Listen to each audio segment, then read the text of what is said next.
sea, son edificios más bien construidos en los años 60, 70, y lamentablemente sí se sabía que eran propensos al colapso.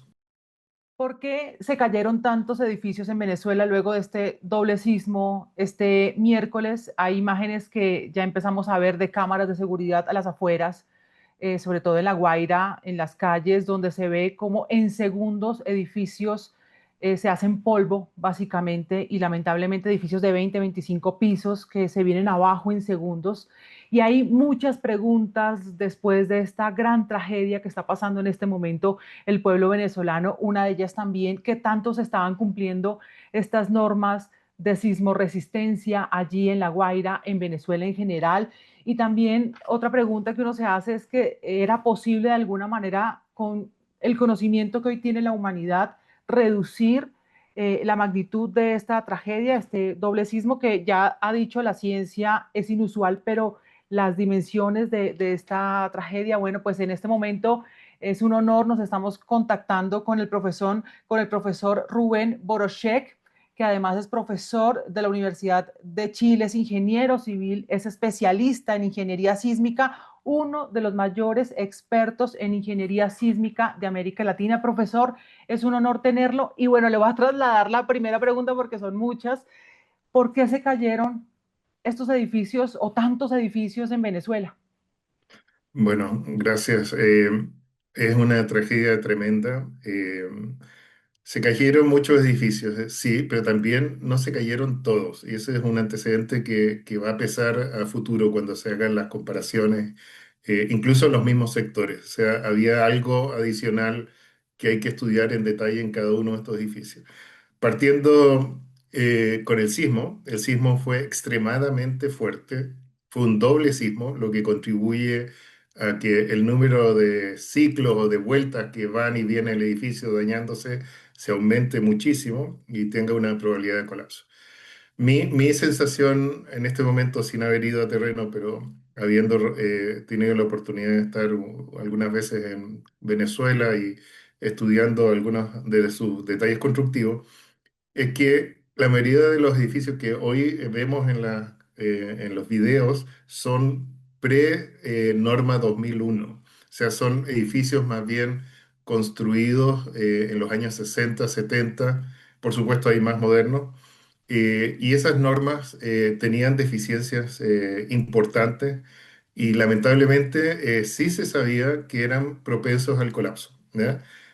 Tanto así que incluso tengo información de que el mismo agrupación de profesionales de ingeniería en Venezuela había indicado el riesgo de colapso de estos edificios. O sea, no era una situación desconocida totalmente para la comunidad en Venezuela ni fuera de Venezuela, porque esa tipología estructural que es vigas y columnas, esencialmente sin mucha placa o muro estructural, como lo decimos nosotros los ingenieros, tiende a favorecer cuando se daña a una inestabilidad que lleva al colapso.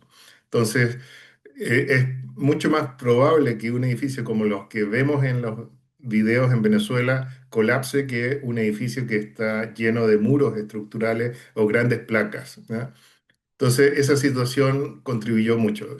Un gran sismo que no se esperaba de esa magnitud, tengo la impresión en la zona, tengo la impresión de que la demanda sísmica, las fuerzas que estaban en el código venezolano, incluso hoy en día, eh, eso se va a tener que estudiar con los registros sísmicos que salgan de este evento, pero leyendo la norma, da la sensación de que este terremoto tenía una intensidad de movimiento mayor a la que efectivamente estaba establecido en la norma.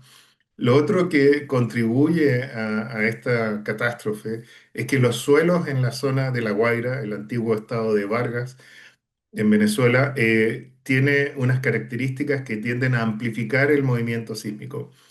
Y muy probablemente las normas antiguas no consideraban el nivel de amplificación que hoy conocemos. Lo otro que influye es una construcción posiblemente deficiente y un mantenimiento y alteraciones de las estructuras. Eso se va a verificar después, si es que es posible, porque ya los edificios están en el suelo y ya no es tan fácil hacer ese estudio retroactivo. Pero en esencia, un terremoto muy fuerte, una estructura propensa al colapso, ¿ya? Esa es la verdad. Por la edad, por el periodo en que se diseñó y tal vez por el mantenimiento. Así que, y el suelo que contribuye en exceso a esto.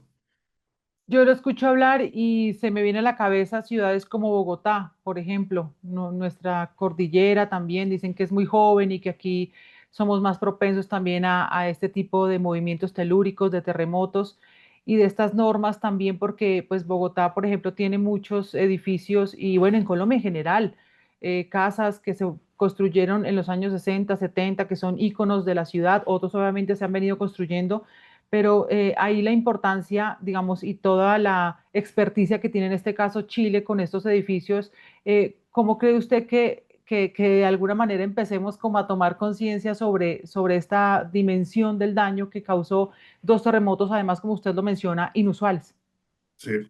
Bueno, este tipo de edificación está en todo el mundo. Se reconoció de que tenían falencias graves en los años 70. Así que cualquier estructura previa a 70 o en los 70, incluso en los 80, que mantuvo los conocimientos previos, tiene una alta probabilidad de colapso si es que está basada en estos pórticos o de vigas y columnas, que es como les decimos. Entonces, ahí hay políticas que algunos países han adoptado, que es reconocer que estos edificios son propensos al colapso y reforzarlo, ¿ya? Ahora, no son todos los edificios antiguos los que colapsan, hay que tener tranquilidad en eso. En Colombia también, al igual que en Chile, Perú y en otros países, se diseña con estos muros estructurales, que son grandes elementos alargados de hormigón o de concreto reforzado, que aunque se dañen, no pierden la estabilidad y no colapsan, ¿ya? Nosotros, por lo menos en Chile, tenemos este tipo de edificios desde 1910 y hemos pasado muchísimos terremotos muy grandes, los dos, el más grande del planeta del año 60, el sexto más grande del planeta del 2010, y no tenemos muchos colapsos. Sí, hemos tenido un colapso en el 2010, pero uno de casi 10.000 edificios que había. Entonces, si uno tiene estos muros estructurales, la probabilidad de colapso baja muchísimo. Y entonces lo que hay que hacer, y hay políticas que algunos países han adoptado, es evaluar estos edificios y si están en alto riesgo de colapso, hacer técnicas de reforzamiento o incluso de cambio de uso, ¿ya? Esas son las dos cosas, porque lo que está ocurriendo hoy en Venezuela ha ocurrido en el mismo tipo de edificio en Turquía, por ejemplo, donde en el año 99 y en el 2013, 50.000 muertos en cada uno de estos sismos en este tipo de edificios. O sea, es algo que desde el punto de la ingeniería se conoce, que se puede actuar, pero es muy caro actuar. O sea, si por ejemplo, como persona estás en un edificio de 20 pisos y te dicen que el edificio es riesgoso de colapso, que tienes que evacuar o reforzarlo, no necesariamente tienes los recursos. Algunos países han decidido, por ejemplo, condonar o eliminar los impuestos o dirigir los impuestos a a la reparación o dar créditos muy sencillos para el reforzamiento, pero hay que iniciar una estrategia para que estos edificios que tenemos a nivel del mundo y que son de alto riesgo de colapso no contribuyan a la muerte como estamos viendo ahora en Venezuela. Ya, ahí era conocido, o sea, por lo menos técnicamente, yo no sé si la comunidad lo sabía, pero era conocido que esos edificios, no individualmente, pero esa tipología de edificios tenía una alta probabilidad de colapso. Está silenciado. Yo creo que usted toca un punto importantísimo, profesor, porque una cosa es lo que se debiera hacer y otra cosa es el costo y qué tan fortalecido está el Estado y también las normas para que se cumplan. Sí, Lo mencionaba usted en esta entrevista del país de España, hablando de cómo pues pasa estas cosas que no debieran pasar porque desde los años 80 existe el conocimiento, pero mientras existe el conocimiento, pero quizá no estén los recursos y no haya voluntad política y las normas no se cumplan, pues estas tragedias lamentablemente las veremos en esta magnitud cuando ocurran ese tipo de terremotos, ¿no? sí. Sí, y ha ocurrido permanentemente. Sí, lo que pasa es de que tal vez muy locales. En Ecuador, por ejemplo, hubo un sismo Bahía de Caraqués, en que si uno revisa los daños de esas viviendas, edificios colapsados completos, es exactamente lo que estamos viendo en Colombia en este momento. Si va a Turquía, exactamente lo mismo. Entonces, esto hay alertas permanentes y el motivo por el cual el país no reacciona, como bien dices tú, estoy de acuerdo, un Estado débil que no fija reglas claras y una población que no está dispuesta a seguir las reglas, es una mezcla terrible, digamos, ¿no? Por eso uno, cuando va a inspeccionar los daños post-terremoto, siempre se fija en lo que sí funcionó, ¿ya? Y uno tiene, la verdad, que la alegría de ver de que si hubiesen aplicado las recomendaciones que están en la norma venezolana, están en la norma colombiana, que es muy moderna también, si se hubiesen aplicado realmente, lo que estamos viendo en las tragedias del edificio de al lado no hubiera ocurrido. Entonces, pero uno podría decir, bueno, el diseñador lo hizo mal, el constructor se robó los materiales, pero la verdad es que es la unión de todo. Es una estructura del Estado débil, una fiscalización en el proceso de diseño muy débil en el proceso de construcción, pero también los usuarios son responsables de exigir calidad, pero de mantener la seguridad que se le da al inicio. Entonces, si tú no haces mantenimiento cuando hay corrosión, por ejemplo, en la zona costera, hay tendencia a tener una corrosión mayor que en otros lugares, o si haces modificaciones a la estructura en la cual pierdes la seguridad sísmica, entonces nada vale, ¿ya? Al final tiene que ser este trabajo conjunto. Llegar a eso es de muchos años. La verdad es que en Chile, en 1910, como mencioné anteriormente, un grupo de personas empezaron a identificar edificios que no se dañaban y a replicarlo. Y resultó ser el edificio que hoy se llama edificio tipo Chile o chileno, en el que son edificios de muchos muros estructurales, prácticamente no tienen columnas, por lo tanto son como paneles de abeja que tienen iluminación y ventilación como cualquier otro edificio, pero está muy fuerte, no hay... Esto que vemos en los videos de ladrillos huecos explotados o aplastando gente, eso en Chile hace muchos años prácticamente se usa muy limitadamente, porque todas las divisiones son estructurales o de un material que no va a causar daño si se agrieta o colapsa, ¿ya? Entonces, la experiencia previa tomada y reconocida es muy importante. Es decir, si tú tienes un terremoto como Venezuela ha tenido en el 67, un terremoto muy fuerte que también causó 200 muertes, un 6,7 y otros terremotos que ha tenido, si realmente reacciona al conocimiento, a la observación, no solo del país, sino de los países colindantes y del resto del mundo, está el cambio. Pero no es común, ¿ya? Caroline, como bien dices tú, hay Tal cual. algo en el ser humano que uno puede justificar en términos económicos, en esto no me va a pasar a mí y otras cosas, que influyen en esa toma de decisión.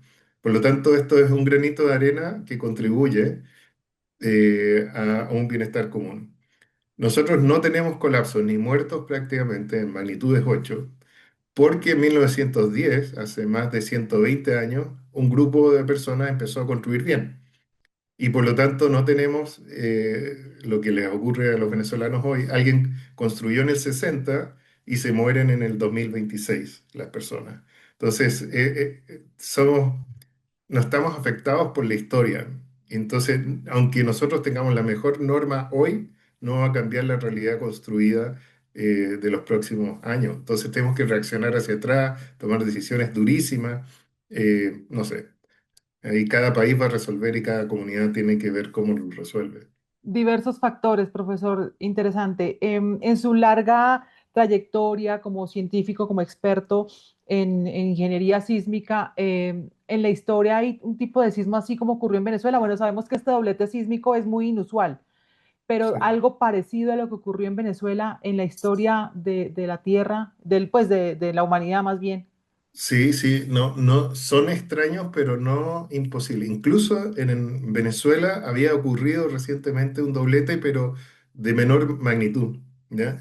Y recientemente en Turquía también, que lo que ocurre es que tienes un sistema de fallas donde se ocurre el movimiento y se libera la energía que está en compresión, pero son muchas. Entonces, cuando se detona una, activa la otra y ese tipo de cosas. Y eso se le llama este doblete explicado en forma simple. Pero sí ocurre, es conocido que esta situación ocurre y los ingenieros que estimamos demanda sísmica, estimamos la fuerza que va a tener el terremoto en el futuro, eh, hacemos estudios diciendo, bueno, si ocurre el sismo y solo se activa esta falla, ¿qué ocurre?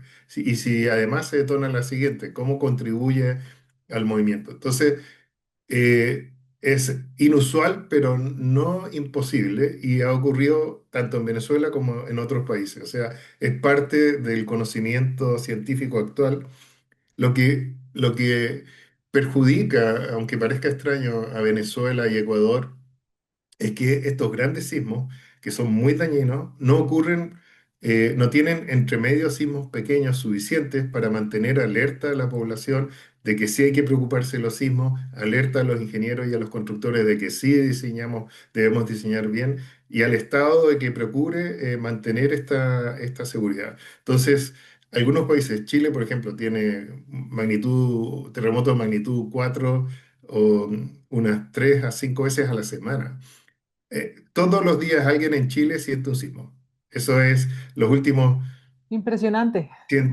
y eso que parecería un espanto genera dos situaciones. Primero, nadie se asusta, pero todo el mundo sabe que no debe de bajar la guardia y debe pensar en sí.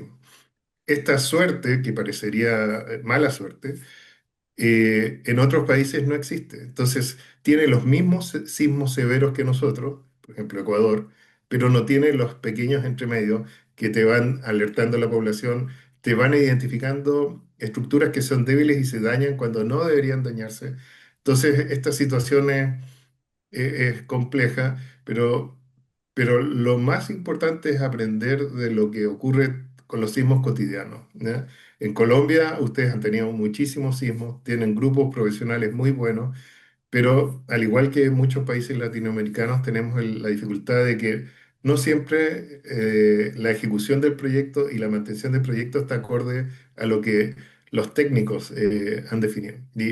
Y a cada uno le pone las palabras que quiere en ese momento porque son complejos, pero desde materiales inapropiados, materiales que han sido reemplazados, diámetros de barras de refuerzo que han sido reducidos, son cosas que desde un punto de vista de ingeniero no tienen sentido, porque un edificio, digamos que valga 100, un edificio de residencia, solo el 20% es la obra gruesa, las vigas, las columnas, las placas, las losas, las fundaciones.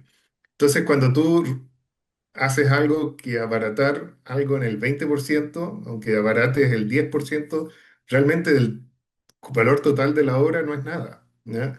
Es muy poco, pero estás ganando plata como individuo, pero estás perjudicando la seguridad de el 80% de la inversión, pero lo más importante de la gente. Y esto se vuelve peor en oficinas y en hospitales. En hospitales, la obra gruesa, la gris, es 8% del valor del hospital. ¿Cómo es posible que tengamos hospitales colapsados porque falla ese 8%?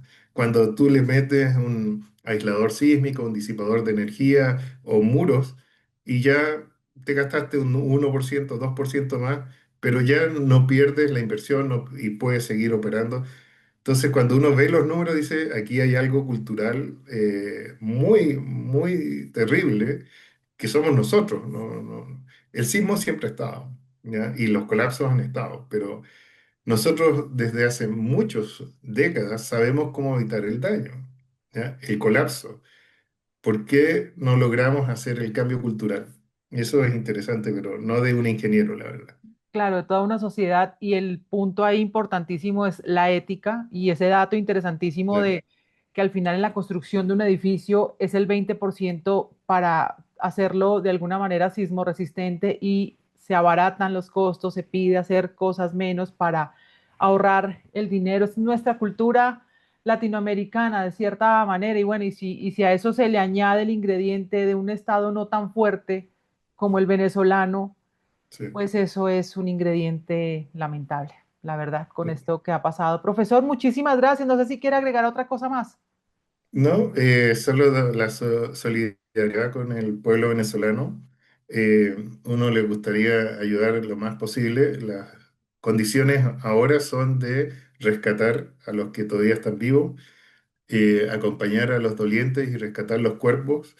Y más adelante, sí, es muy necesario entender por qué se cayeron, qué otras zonas están en riesgo. Recuerden que el terremoto fue una zona extensa, pero muy localizada en una de las fallas que tiene Venezuela, conocidas activas, y ese conocimiento tiene que ayudarnos a que no se repita. Si creemos que esto ocurrió y seguimos nuestra vida, igual en otros países, estamos cometiendo un error y manteniendo este riesgo para todas las personas.